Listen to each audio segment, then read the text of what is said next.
Bismillahirrahmanirrahim. Assalamualaikum warahmatullahi wabarakatuh. Bagaimana kabar hari ini teman-teman? Baik, pada kesempatan kali ini kita akan belajar mata pelajaran ilmu pengetahuan sosial, dan pada materi hari ini akan ada dua materi yang akan saya sampaikan. Sebelumnya, perkenalkan saya Bu Sulistiana, akan mengampu mata pelajaran IPS dan akan belajar bersama dengan teman-teman. Materi pertama, kita akan berbicara tentang mengenal konsep ruang dan interaksi antar ruang. Baik, sebelum menuju ke materi, kita tadabbur dulu ya teman-teman. Untuk Quran Surat Al-An'am ayat 99, bahwa ini yang menjadi landasan ternyata Allah Subhanahu wa Ta'ala telah menuangkan dalam kalam Allah bagaimana Allah menciptakan makhluk yang ada di bumi ini dengan segala tahapannya, dan semoga kita senantiasa menjadi orang-orang yang bersyukur akan kekuasaan Allah, dan itulah sebagai sebaik-baiknya tanda-tanda orang yang beriman. Semoga apa yang dituliskan di Quran Surat Al-An'am ayat 99 ini menjadi muhasabah untuk kita semuanya, bahwa Allah itu menciptakannya runtut sesuai dengan tahapannya. Baik teman-teman, kita lanjutkan untuk selanjutnya, yaitu terkait dengan materi. Nah, pertanyaannya adalah, saat ini apakah ada di antara teman-teman yang berada di teras rumah, ada di kamar, atau ada di belakang rumah? Ya, pastinya kondisinya berbeda-beda ya.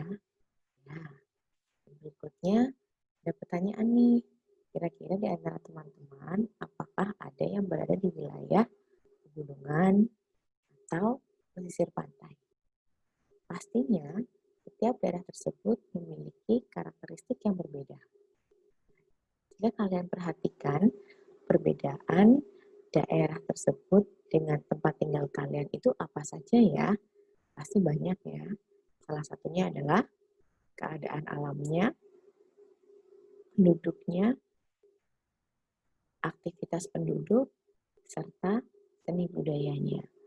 Dan harapannya anak-anak sekalian sebagai anak Indonesia merasa bangga terhadap keberagaman yang ada dan menghargai perbedaan yang merupakan wujud dari semangat persatuan dan kesatuan. Baik, sekarang kita akan membahas tentang ruang. Ya, sudah setelah menyiapkan beberapa gambar, apa itu ruang? Ya, ruang itu sebenarnya ada di antara kita semuanya. Ketika kita lihat ya, ada rumah berada di dekat kolam ikan. Ada dua ruang. Ruang yang di tempat tinggali oleh manusia rumahnya, serta ruang yang ditinggali oleh ikan, yaitu kolam ikan. Ada alam terbuka. Karena apa itu ruang? Ruang adalah tempat di permukaan bumi, baik secara keseluruhan ataupun sebagian yang digunakan makhluk hidup dalam berkegiatan. Dan kemudian kita akan membahas terkait dengan interaksi. Interaksi adalah hubungan antara manusia dengan manusia dan manusia dengan lingkungan. Dan interaksi di sini, contohnya manusia dengan manusia apa teman-teman? Ya, seperti di gambar. Ibu membeli sayur di pasar. Langsung ibu sebagai pembeli bertemu dengan penjual sayur di pasar. Kemudian contoh interaksi manusia dengan lingkungan apa? Kita lihat di gambar seorang petani yang sedang memberikan atau menyemprot pestisida ke tanaman kubisnya. Itu yang disebut dengan interaksi. Dan saat ini, Bu Sulis dengan teman-teman sedang interaksi atau tidak? Ya, sedang interaksi walaupun dijeda oleh media. Kemudian, apa saja sih faktor yang menjadi pendorong interaksi antar ruang itu? Ya, kita lihat gambar di sini ya teman-teman ya. Wilayah A sebagai wilayah penghasil sayur, sedangkan wilayah B sebagai wilayah penghasil beras. Wilayah A dan wilayah B memiliki perbedaan dari segi penghasilannya. Wilayah A tentunya membutuhkan beras, dan wilayah B juga membutuhkan sayuran. Jika masing-masing memiliki kelebihan, maka wilayah A akan melakukan interaksi dengan wilayah B melalui aktivitas apa? Perdagangan jual beli.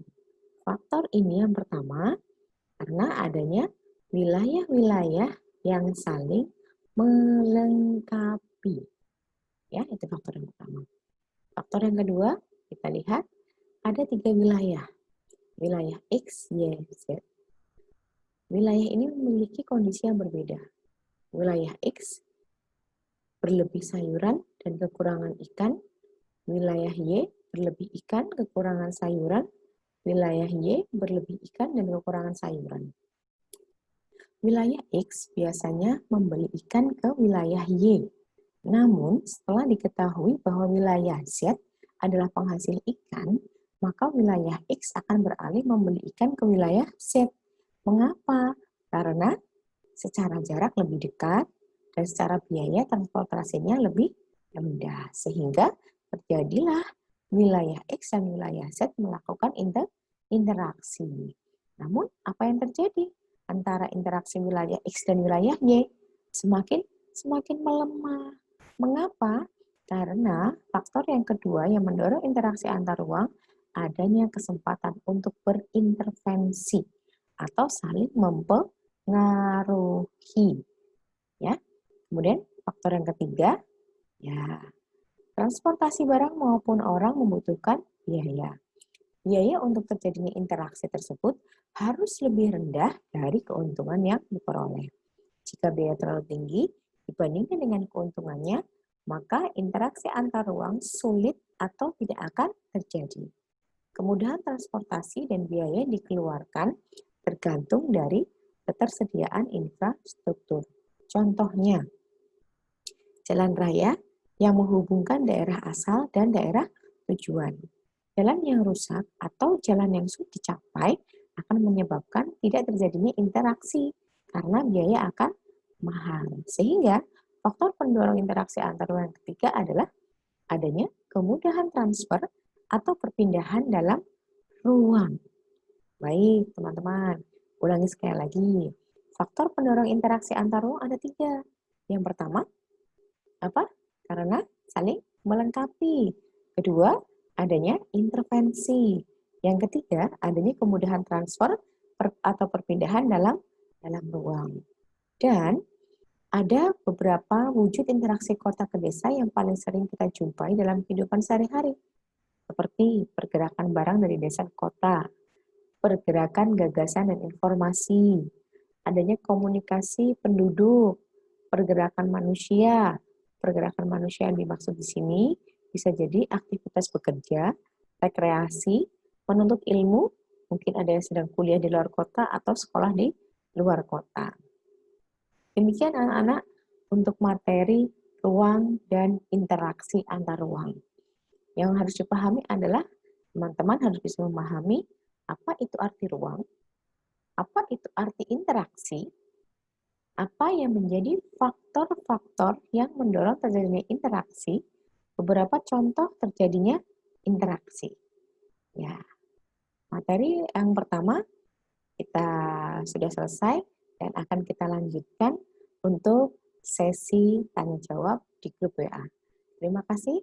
Wassalamualaikum warahmatullahi wabarakatuh.